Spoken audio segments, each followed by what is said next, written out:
priority for the president since he took office, to end this brutal war in Gaza. It is because of this president that humanitarian aid is being brought into the region. It's heartbreaking to see the images that have come out from both Israel and Gaza throughout this war, and the president wants to see it end. He wants to save lives, and however, the main priority for the president also remains to bring all of the hostages home out of Gaza. As you know, his tireless effort has brought home many of the hostages, including all of the American hostages who were held there. So he wants to see both things happen, and we're continuing to work very hard to do those things. Sure. Yeah, thanks, Caroline. What is the White House's response to Senator Tillis's criticism articulated from the Senate floor yesterday, in which he said passing the big, beautiful bill would betray President Trump's promise to protect Medicaid? Well, he is just wrong. And the president and the vast majority of Republicans who are supportive of this legislation are right. This bill protects Medicaid, as I laid out for you, for those who truly deserve this program, the needy, pregnant women, children, sick Americans who physically cannot work. And what it does is it ensures that able-bodied Americans who can work 20 hours a week are actually doing so, and that will therefore strengthen and protect those benefits for Americans who need it, as well as cutting out the waste, fraud, and abuse, as well as getting 1.4 million illegal aliens off of the program. So all of those measures are actually going to protect it for those who need it. That's the president's position, and that's what this bill does, and that's why Republicans need to vote for it and get it to the president's desk. That kind of criticism from a Republican senator, is that reason for concern for the passage of this? No, it's not. We're confident this bill is going to be back at the White House by the 4th of July. Stephen. Thank you, Caroline. Two questions. On the New York mayoral race, does the president plan to make an endorsement? And secondly, on Jerome Powell, a lot of the focus obviously has been on interest rates and him keeping them high, but a new controversy erupted today. My colleague first reported that he's facing Chairman Jerome Powell is facing accusations of lying to Congress, which is a potential crime, about luxurious details of the Fed's $2.5 billion renovation project. Senator Loomis has called attention to this. Some experts want him to be investigated. Does the White House want these allegations investigated and, if found substantiated, punished? I'll have to take a look at those allegations, and I will raise them to the president's attention and let him speak on them himself. To your first question regarding the mayoral race, the president was asked that yesterday by Maria Bartiromo. He refused to give an endorsement, so you won't get one from me at this podium unless he wants me to do that. Phil, go ahead. Oh, sure. And then I can go to you. Cool. Thanks. Thank you. The president said that he's working on a temporary pause for immigration enforcement in certain industries. I'm wondering what you can tell us about how he's determining which industries are deserving of a pass. He mentioned farmers, but what about, say, construction workers? I mean, shouldn't there just be one standard here? I don't have any more details to read out for you, but what I can tell you is that the White House is working closely every day with the Department of Agriculture as well as the Department of Homeland Security when it comes to workforce enforcement, worksite enforcement, and the president's focus and the focus of this administration is, of course, to remove public safety threats from the streets and to deport as many of the illegal criminals, especially the violent criminals that we know are still here because of the previous administration. So that's the main priority and the goal. And then the president has already made cuts to the office of the Director of National Intelligence, but now Senator Tom Cotton has put forward a bill that would cut the office by another 60%. What's the president's reaction to that legislation, and is this something that he would support, those additional cuts? I don't know if the president's even aware of that legislation, but I will get you a response if he is aware and if he wants to respond to it. Go ahead. Thanks, Caroline. You mentioned the dangerous wildlife at the alligator Alcatraz. Is that a design feature? Why is the president going with this mega bill in such a precarious position in the Senate? And then also, can you talk about the CBO estimate that it would add about 11 million uninsured? Well, look, when you have illegal murderers and rapists and heinous criminals in a detention facility surrounded by alligators, yes, I do think that's a deterrent for them to try to escape. We do know that some of these illegal criminals have escaped from other detention facilities, like one in New Jersey, which I know was recently reported on. So, of course, we want to keep the American people safe, and we want to remove these public safety threats from our streets, and we want to effectively detain them as best as we can. As for why the president is going, I think his trip to this detention facility actually underscores the need need to pass the One Big Beautiful Bill because we need more detention facilities across the country. The last administration let in nearly 20 million illegal people from all over the world, and this administration is focused on arresting and detaining them. But in comparison to that 20 million illegal criminal population in our country, we only have 7,000 ICE agents in the interior who are doing this very important work. And so we obviously need more personnel, we need more resources, and that's why we need to pass the One Big Beautiful Bill. On the CBOs. Go ahead. Yes, in the pink. Oh, thank you. Thank you. You're welcome. Can you please share some details of China trade deal? Has the U.S. agreed to ease some export, technology export restrictions? Sure. Well, the final language that was agreed upon in both Geneva and in London was signed just past week. We can get you that final text of the agreement. Go ahead. Thank you, Caroline. Eamon, and then behind you. Okay, thanks, Caroline. So on Jay Powell, has the president got a short list of who he wants to see as Jay Powell's successor, and is he going to name a successor as early as this summer? I won't get ahead of the president on any announcements on that. Does he like Scott Besson for the job? Again, I won't get ahead of the president. And on TikTok, if you could, real quick, he said Sure. yesterday he's got a buyer, but the question there is, does he have a seller? And do you have any indication from the Chinese government that they've authorized a sale of TikTok to the U.S. or to U.S. buyers? What I can tell you is that these discussions with China regarding the sale of TikTok have been ongoing at the highest level, and they will continue. As you know, we have another 90-day extension, and it's just to continue to work out this deal and make sure that TikTok stays on for the American people. That's the president's main goal in this, while protecting their privacy and their security. Behind you. Go ahead. Thank you, Caroline. The president has been calling for a deal in Gaza for 2 days and many posts. Who is blocking the deal? And one other thing, when he posted on Netanyahu's trial, also he said it interferes with the negotiations on Iran and on Gaza. What did he mean by that? I'm sorry, to your second question? The second question, when he posted about the Israeli Prime Minister trial, Yes. he said it interferes with the negotiations on Gaza and on Iran. What did he mean by that? It interferes because it physically and logistically was interfering. The prime minister was slated to go to court last week when he's in the middle of negotiating a peace deal and bringing hostages out of a war-torn region. And so the president was simply, I think, emphasizing his empathy that he has for Bibi Netanyahu and seeing him go what he's going through with his own judicial system in the state of Israel. Clearly, the president knows that very well. He, too, was a victim of a judicial system that was trying to put him in jail, as you all know. You all covered it. But President Trump prevailed. That's why he's back in the Oval Office, and he believes that Bibi Netanyahu is a great leader for the people of Israel. The president just worked with him closely to end that 12-day war and to obliterate Iran's nuclear facility, to take out that imminent threat, not just to the state of Israel, but also to the United States of America and the rest of the world. And he believes that Prime Minister Netanyahu should be praised for that. Go ahead. Thanks, Caroline. On the mega bill and the amendment that would limit Medicaid expansion under the Affordable Care Act, does the president want that amendment to pass? The president wants this bill to pass. Meredith. Hey, thanks, Caroline. On trade, we have this looming July 9th deadline coming up. We heard the Treasury Secretary say that he expects to wrap up these trade deals by Labor Day, but when President Trump was asked yesterday about any extensions by July 9th, he said, I think that would be necessary. So is the president ruling out any extensions on trade for any nations, even if they're negotiating in good faith? Well, you heard from him directly. He said he did not think that it would be necessary. He is going to set the rates for many of these countries if they don't come to the table to negotiate in good faith. And he is meeting with his trade team this week to do that. Mary. Thanks, Caroline. I just watched a CNN segment on a new app called ICE Block, and it kind of appeared to be promoting this app where you can tell people where ICE agents are. Given the recent rise, An app that tells people where ICE agents are? Yes. And given the rise, I believe 500% increase in assaults on ICE agents, I wanted to see if you could comment on that and why CNN would be promoting such an app.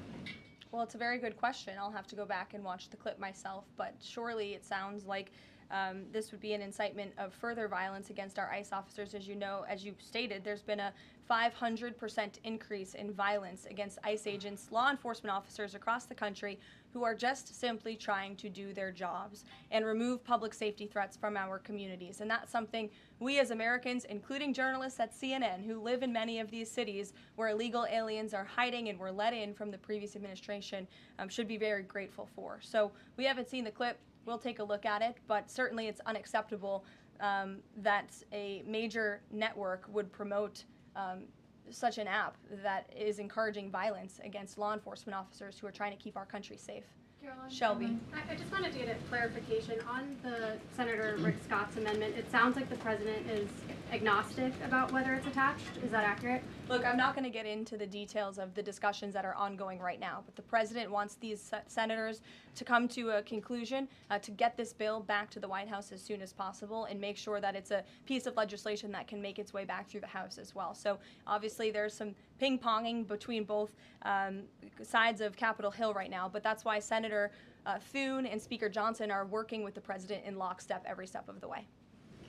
In the back, News Nation, go ahead. Thanks, Caroline. The president did and then announce. in front of you, Oh, yes. in front of. Sure, I'll take both of you. The president did announce last week that the trade deal with India is closed, and this could happen anytime soon. Are there any roadblocks as of now? Are there any updates on that? And how does the president see this about China's role or its influence in the Indo-Pacific region? Sure, yes. The president said that last week, and it remains true. I actually just spoke to our Secretary of Commerce about it. He was in the Oval Office with the president. They are finalizing these agreements, and you'll hear from the president and his team, his trade team, very soon when it comes to India. And on China? How do we counter China on that front? Yes, I mean, look, India remains a very strategic ally in the Asia Pacific, and the president has a very good relationship with Prime Minister Modi, as you know, and he will continue to have that. Go ahead. Thank you, Caroline. On the reconciliation bill, Senator Tillis from the floor yesterday seemed to suggest President Trump was getting bad counsel on the effects of the bill. Is President Trump aware of the analyses, and there are several of these, that suggest if rural hospitals potentially close, if there are Medicaid patients in the millions that become ineligible for that? Yes, and that claim is just simply untrue. Rural hospitals comprise 7% of all hospital spending on Medicaid, and that illustrates that they have not benefited from the massive increase of waste, fraud, and abuse under the Biden administration. So this bill strengthens Medicaid. It will protect those benefits that hardworking Americans need, and that's why the president wants this bill to pass. The senator was wrong. The president put out a Truth Social post addressing it, and then the senator announced he's no longer running for office anymore. So I think that case has been closed, and the White House is continuing to focus on getting this legislation to the president's desk for his signature. Go ahead. Yes, you. Yeah, thank you so much. Well, you and then you. There's confusion here. A question on Syria. Go ahead. Has the Syrian government get back to you that they are ready to join the Abraham Accord? Is there any discussion with the Syrian and Israeli government for having a security agreement? Is the first question. And the second question, what's the end goal for talking with the Iranian? Is that only focused on the nuclear program, or they are willing to speak about other issues like the proxy groups and ballistic missiles, or even trade with Iran? So as for discussions between Syria and Israel, you'll have to reach out to those respective governments. I can't comment on that. But what I can tell you is that this afternoon, the president will be signing an executive order to terminate the United States sanctions program on Syria. And this is in an effort to promote and support the country's path to stability and peace. The order will remove sanctions on Syria while maintaining sanctions on the former President Assad, his associates, human rights abusers, drug traffickers, persons linked to chemical weapons activities, ISIS and their affiliates, and Iranian proxies. And this is, again, an action that the president promised and shocked the world with in Saudi Arabia, because he's committed to supporting a Syria that is stable, unified, and at peace with itself and its neighbors. The president met with Syria's new president when we were in the Middle East, as you know, and so this is another promise made and promise kept by this president to promote peace and stability in the region. Thank Go ahead, you, Caroline. Sure. Questions on two topics, if you don't mind. Sure. Iris Howe with NTV here. First on Canada. Canada says it's now dropping its digital services tax on American tech companies days after President Trump says he's halting all trade talks with Canada. First, what's the president's reaction to this? Can you tell us more about his call with Prime Minister Carney over the weekend? How did he get Carney to drop it? And also, what's the impact on American tech companies given this latest progress, as the president says he has been fighting for American tech companies? It's very simple. Prime Minister Carney in Canada caved to President Trump in the United States of America. And President Trump knows how to negotiate, and he knows that he is governing the best country and the best economy in this world, on this planet. And every country on the planet needs to have good trade relationships with the United States. And it was a mistake for Canada to vow to implement that tax that would have hurt our tech companies here in the United States. The president made his position quite clear to the Prime Minister, and the Prime Minister called the president last night to let the president know that he would be dropping that tax, which is a big victory for our tech companies and our American workers here at home. And on Harvard, if you don't mind, the administration today formally accused Harvard of violating civil rights laws by not doing enough to fight anti-Semitism. We know that the president has talked to us before about Harvard potentially having a deal with the administration in the coming days. Do you have an updated timeline for that? How's the negotiations going? And is more pressure needed for Harvard to take fighting anti-Semitism seriously?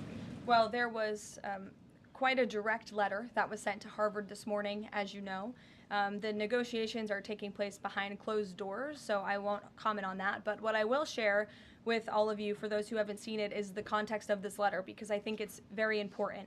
And this comes from the Department of Health and Human Services, which concluded after a thorough investigation that Harvard University is in a violent violation of Title VI of the Civil Rights Act, which prohibits discrimination on the basis of race, color, and national origin.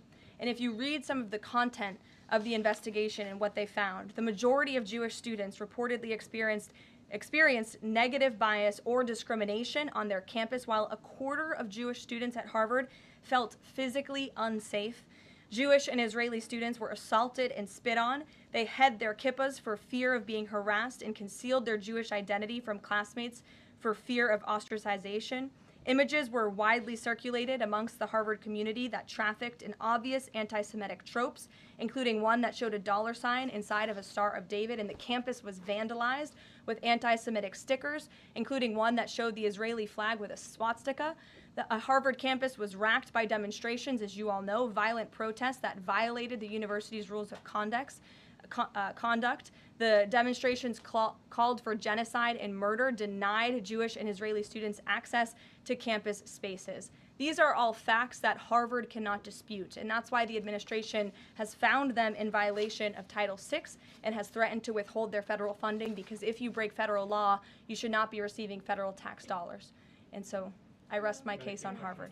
Andrea. Yeah, so President Macron of France earlier today said that tariffs levied by powerful countries are often a form of blackmail, and criticized the sort of process that's underway. Didn't mention the United States specifically, but said that these tariffs are really hurting developing countries. So there's this big UN conference going on. What do you say to that? What is the president, was he aware of that comment, and did he have any response? I think the president and the White House would certainly reject that characterization by Prime Minister Macron.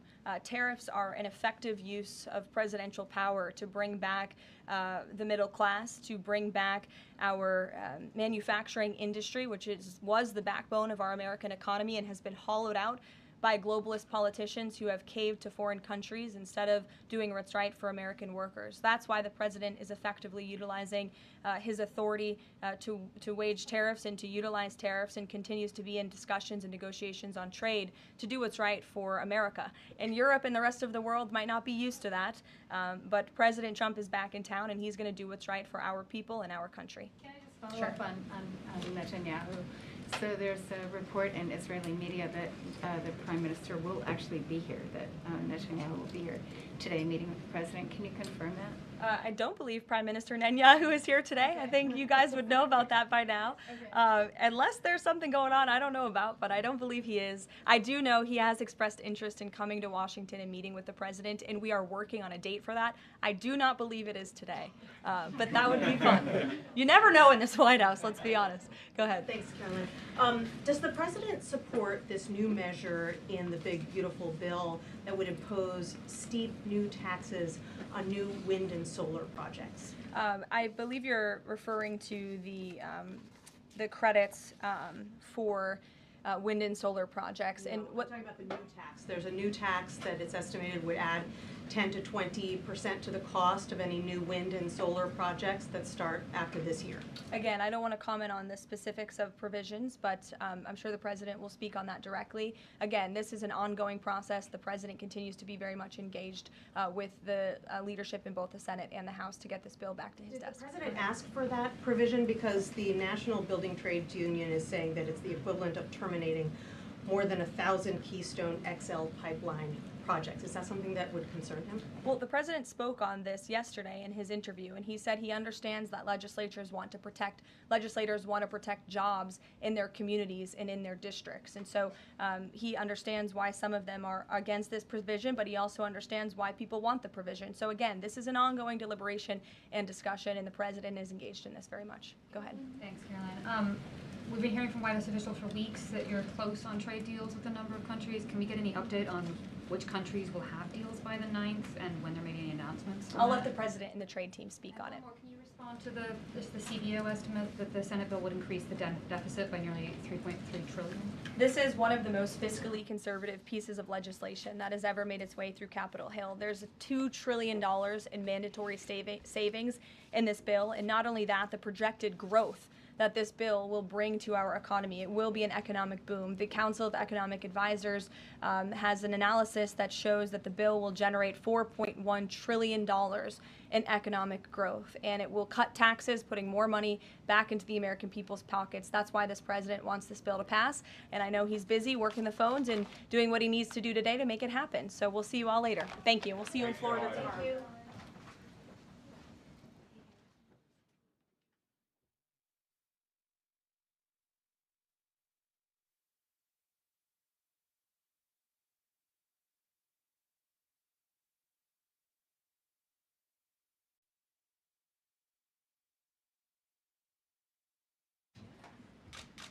Good afternoon, everybody. Good afternoon. Did everyone have a good weekend? Yes. Good. It's good to see you back here. We have another busy week.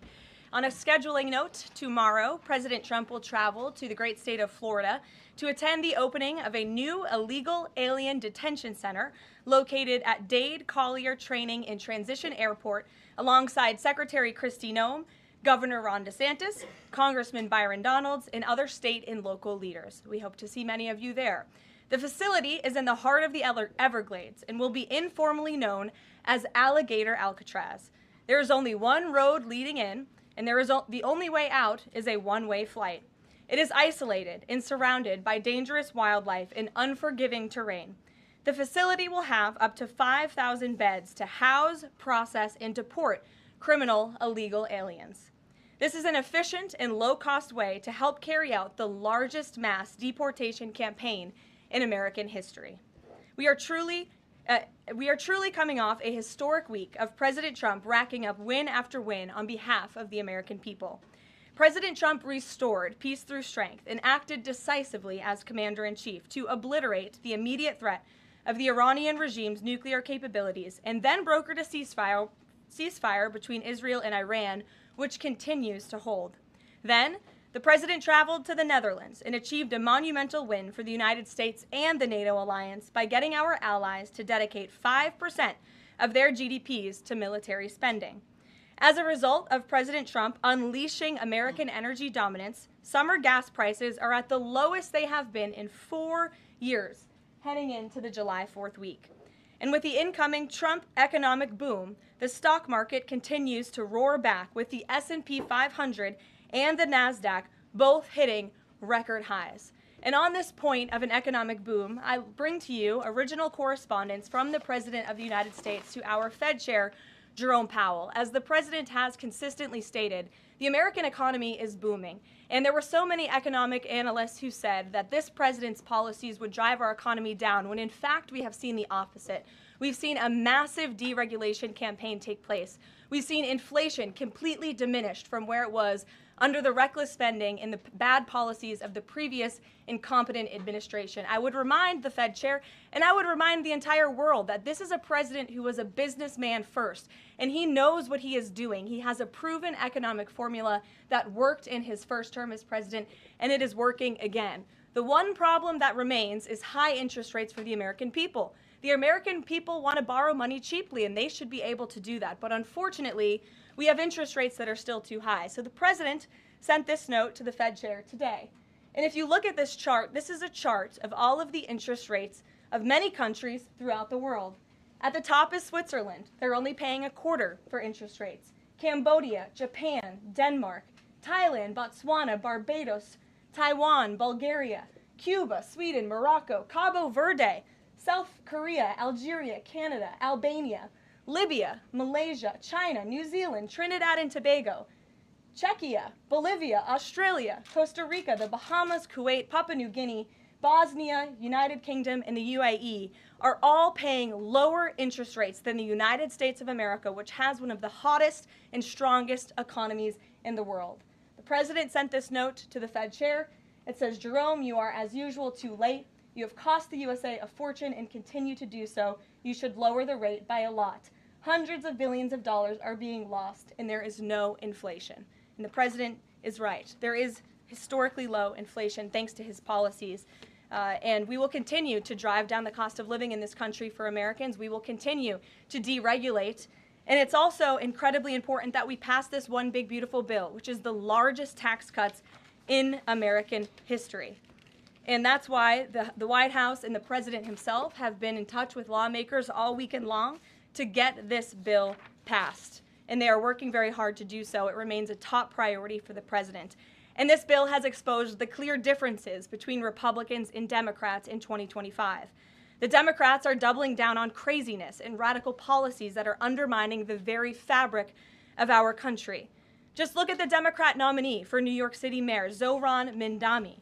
He's a Democrat socialist, really a communist, who proudly calls to defund the police, peddles anti-Semitism, praises pro-Hamas groups, wants Israel abolished, and believes wealthy Americans should not exist. Those are his words, just as recent as this weekend.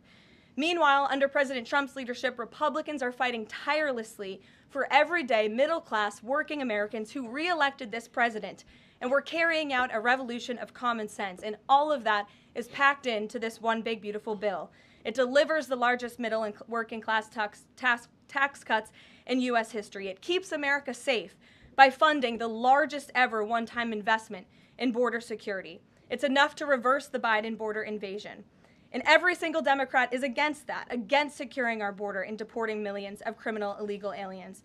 The One Big Beautiful Bill also strengthens and protects Medicaid benefits, despite what Democrats are saying, for eligible American citizens who rely on it, like pregnant women, children, seniors, and people with disabilities, by eliminating waste, fraud, and abuse that threaten to destroy this program that was intended for the most vulnerable in our society. And every single Democrat in Congress is against rooting out that waste, fraud, and abuse, in blocking the 1.4 million illegal aliens who are currently improperly receiving these benefits that should be going to American tax-paying citizens. The Democrats in Congress are more concerned with defending illegal aliens than they are hardworking Americans. And the Big Beautiful Bill also revitalizes our military and enhances our defense capabilities, protects our country from emerging new threats by funding a cutting-edge missile defense system called the Golden Dome. And as we all know, the One Big Beautiful Bill makes the Trump tax cuts permanent. The White House and the president are adamant that this bill is passed and that this bill makes its way to his desk. Republicans need to stay tough and unified during the home stretch, and we are counting on them to get the job done. So with that, we will take questions. John Fredericks is in our new media seat today. John, thanks for being here. We'll kick it to you. Thank you, Karoline. Let's get to the One Big Beautiful Bill first. It appears now you're going to get at least 50 votes in the Senate. There'll be some amendments. What is the president's confidence level in getting 218 votes in the House by the end of this week in order for him to sign it on Friday? Well, look, we are very well aware, the president is very well aware, that this bill needs to not only pass out of the Senate, but it needs to go back to the House, and we need the full weight of the Republican conference to get behind this bill, and we expect them to, and we are confident that they will. The president has been working hand in hand with Senate Majority Leader Thune and also our House Republican leader, or the Speaker of the House, I'm sorry, Mike Johnson, both of whom will be at the White House today to meet with the president yet again. I believe they were here this morning, actually. I have one follow-up. Sure. You outlined Jerome Powell and the note that the president just sent to him. There are many who believe that Powell has been politicized in a lot of different ways. The president has not been shy about acting on things that he believes in. Why not just fire Jerome Powell and put in somebody that is going to lower rates? Why wait? Well, it's a good question, and one you can ask the president because that's a decision for him to make. But you're right to point out the politicization of the Fed, and it's very unfortunate for our country. But Jerome Powell cut rates numerous times ahead of the election when Joe Biden was in this Oval Office, but now he refuses to, and the economy is in a much better place. So there really isn't a good explanation for that, and the president is rightfully calling attention to it. Thank you. Kelly. Good afternoon. On Iran, the president posted on his social that he is not even talking to them anymore. When we were at NATO, he said he expected the U.S. and Iran to have talks as early as this week and that he might even want to see a written agreement. What is the update now if he's saying he's not even talking? So as I told you from the podium last week, I said the administration, and namely our special envoy Steve Witkoff, has been in communication both directly and indirectly with the Iranians. That communication continues. The president himself has not talked to Iran, which he pointed out in his truth statement. Peter. Thank you, Caroline. Does President Trump want Zoran Mamdani deported? I haven't heard him say that. I haven't heard him call for that. But certainly he does not want this individual to be elected. I was just speaking to him about it and his radical policies that will completely crush New York City, which is obviously a city that the president holds near and dear to his heart. There's this Congressman, Andy Ogles. He wants the Attorney General Bondi to explore denaturalization proceedings because he thinks Mamdani could have misrepresented or concealed material support for terrorism based on rap lyrics he wrote in 2017. Does President Trump think this is a worthwhile use of the Attorney General's time? Well, I'll let the president speak to that. I have not seen those claims, but surely if they are true, it's something that should be investigated. And could President Trump see himself, you said you just talked to him about this, could he see himself working with a mayor, Mamdani, somebody who on Meet the Press this weekend was given 3 chances to condemn the phrase globalize the intifada, but he couldn't? Yeah, look, the president is always willing to work with everyone. He's working with Democrats across the country, Democrat governors, and he said he'll work with people on the far left. He works with Republicans. He works with people in the middle. He wants to do what's right for America, but surely someone who holds these values and is quite literally a communist and condemns every value that makes this country great: common sense, law and order, low taxes, working